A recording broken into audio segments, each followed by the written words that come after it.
এই দেখো আমার প্রিয় সকল বন্ধুরা, আমি তোমাদের সামনে বাসন্তী পোলাও কিভাবে রান্না করেছি সেই ব্লগটা নিয়ে চলে আসলাম। তাহলে দেখুন এখানে কি কি আছে, আমি সব কিছু রেডি করে রেখে দিয়েছি। এখানে আছে কাজু বাদাম, কিশমিশ, তেজপাতা, লং, এলাচি, দারচিনি, ঘি। এখানে আছে গোবিন্দভোগের চাল, আমি যেটাকে ধুয়ে আগের থেকে রেখে দিয়েছি জলটা ঝরে। তারপর সবগুলোকে একসাথে সুন্দর করে মেখে নেব। তাহলে মেখে নিয়েছি, দেখুন হলুদ, স্বাদ মতো নুন, চিনি, ঘি, কিশমিশ, কাজু বাদাম সব কিছু আগের থেকে ভাজা ছিল। মানে কিশমিশটা, কাজু বাদামটা আমি আগের থেকে ভেজে রেখে দিয়েছিলাম। তাহলে এখন আমার কড়াইটা গরম হয়ে গেছে, এখন আমি ঘি দিয়ে দেবো। ঘি ছাড়া কিন্তু বাসন্তী পোলাও বানানোটা চলবে না, কারণ ঘি দিলেই সেটার স্বাদটা আরও বেড়ে যাবে। তাহলে দেখুন ঘিয়ের ভিতরে কি দিয়ে দিলাম আমি, তেজপাতা, লং, এলাচি এসব দেবো সোমবারে। তো ফোড়নে এইসবই দিতে হয় বাসন্তী পোলাওর সাথে। এখন আমি মেখে রাখা চালটা দিয়ে দেব।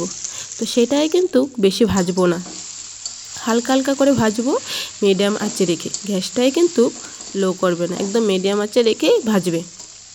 হালকা ভাজা হয়ে গেলে মাপ অনুযায়ী জল দেবে। তোমরা আশা করি সবাই জানো যে 1 কাপ জলের সাথে, মানে 1 কাপ যদি তুমি চালটা নাও তখন কিন্তু তুমি 2 কাপ জল দেবে, ঠিক আছে? সেটা কিন্তু কেউ ভুলবে না, তাহলে একটার সাথে একটা ভাত লাগবে না কোনো দিন। যে কোনো কিছু বানাও, ফ্রাইড রাইস, পোলাও, মানে যখনই যেটা বানাও সেই অনুযায়ী কিন্তু জলটা দিতে হবে।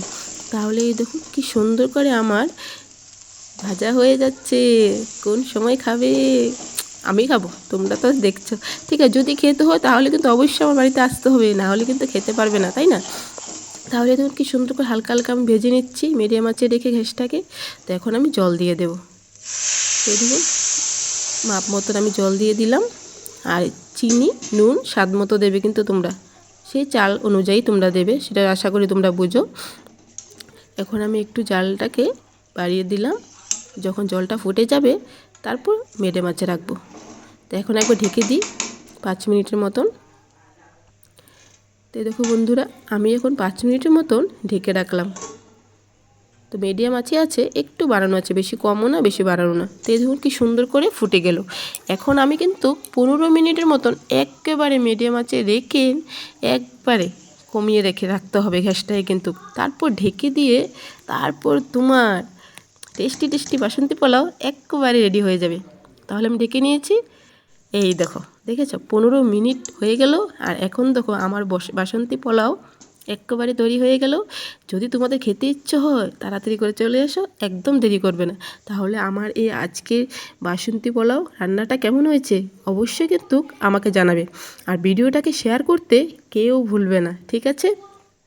তাহলে এরকম সুন্দর সুন্দর খাবার খেতে হলে অবশ্যই আসতে হবে। তাহলে দেরি না করে ছটফট করে আমার বাড়িতে এসে পড়ো। আর সবাই ভালো থেকো, সুস্থ থেকো, আমার ভালোবাসা নিও।